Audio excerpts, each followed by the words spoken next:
So just imagine the charge accumulated by the trillions of books produced since the dawn of the reading revolution. Libraries like this one provide, if you like, the raw material for all of that. Thousands of books, countless words, facts, stories, ideas, all the products of other minds packaged up and waiting to be transferred into our own and used by them. But the appetite for knowledge that generated mass literacy has spawned brand new media that some believe challenge the status of reading itself. In the last century, radio, then television, the analogue media, had by the 1960s begun to dominate leisure time.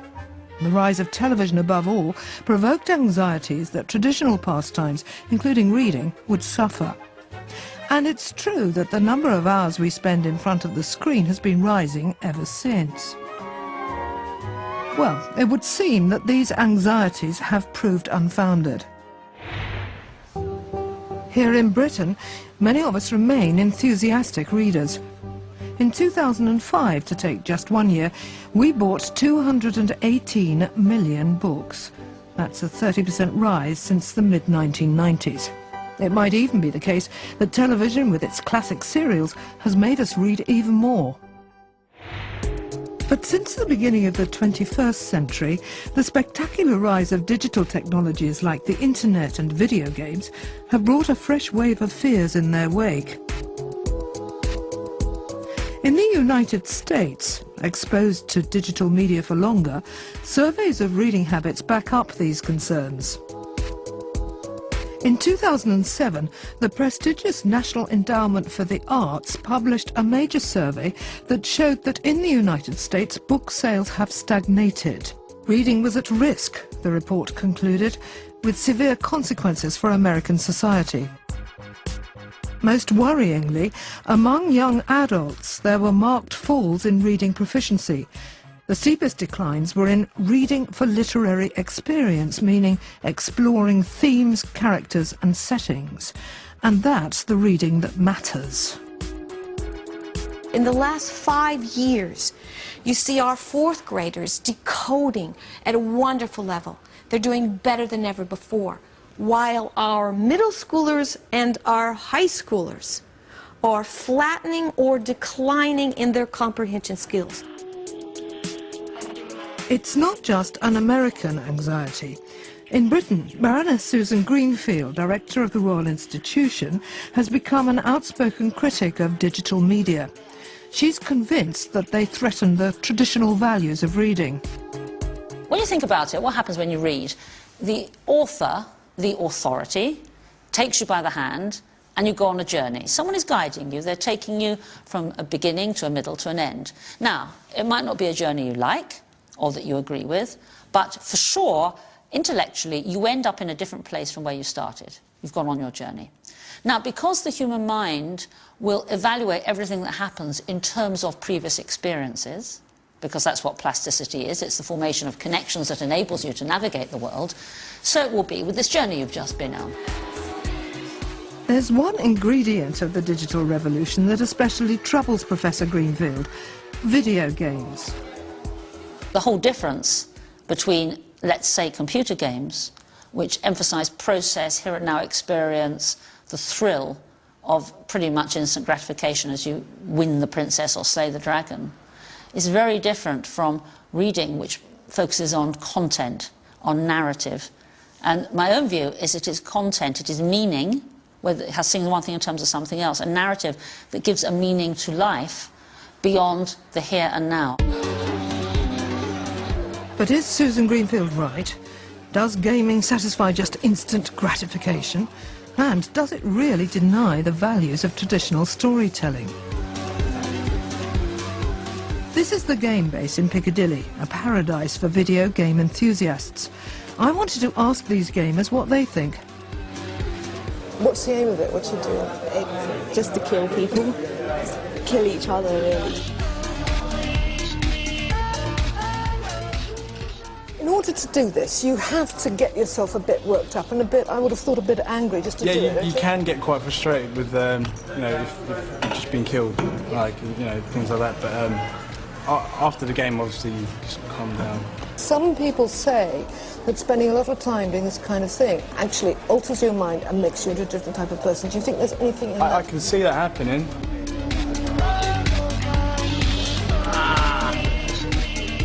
Do you think, and amongst the friends, and amongst the people you know, do you think it's an either-or thing, that either you're on the computer or reading books? I think nowadays, well, I don't think many people read not as much as before. Why do you think that is? Because it's easier to just play a game, isn't it? You have to exert yourself as much. These vox pops don't add up to scientific evidence, and they don't reflect the intensely social and often cooperative nature of much online gaming. But according to Greenfield, if people choose to play games rather than read, they might lose that single most powerful effect of reading, empathy. When you play a computer game to rescue the princess is meaningless. You don't care about the princess, do you? You don't care about what she's feeling or thinking. She strikes no associations with you. She's something to be rescued as simply the prize, the end point of the game. Whereas when you read a book, you care about the princess. That's why you're reading the book, because you're caring about what she's feeling and thinking, what's going to happen to her. But not everyone agrees. Novelist Naomi Alderman won the Orange Award for New Writers with her book Disobedience, set in London's Orthodox Jewish community. Naomi also designs video games, most notably Perplex City, which is played by hundreds of gamers in an imaginary city of the future. Why do you think people are so worried about computers? I think people get very concerned about seeing their teenagers locked into playing video games and becoming very involved in them, and that's all they want to do, play video games. But I would argue that that's really just a part of adolescence. And when we're adolescents, we get tremendously involved and tremendously interested in a whole range of things, you know, from girls who rush to the front of a stage in order to see their favourite pop star and then collapse screaming because they love him so much, or when you're reading a novel as a teenager. I mean, you never love a book as much as you love it when you're a teenager. Naomi is convinced that some video games can provide the same empathetic experience as a novel. There's a PlayStation 2 really classic game called Ico, which is, it is a rescuing a princess from a tower. It's intensely empathetic. I defy anyone to watch 5 minutes or 5 seconds footage of this game without feeling tremendous empathy for this little girl. It's all done in the way that she's animated, in her looking backwards in fear, in her... He has to sort of drag her by the hand to get her to come along with him, and it's beautiful. All the character is done via the animation. So the question of whether digital media, including video gaming, will undermine traditional reading habits remains open. The evidence just isn't available yet.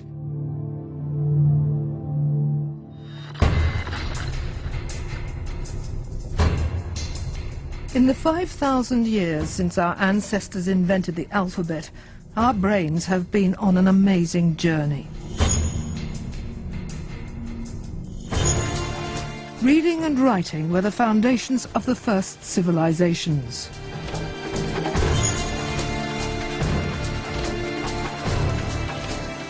"500 years ago, the invention of the printing press began to shape the modern world.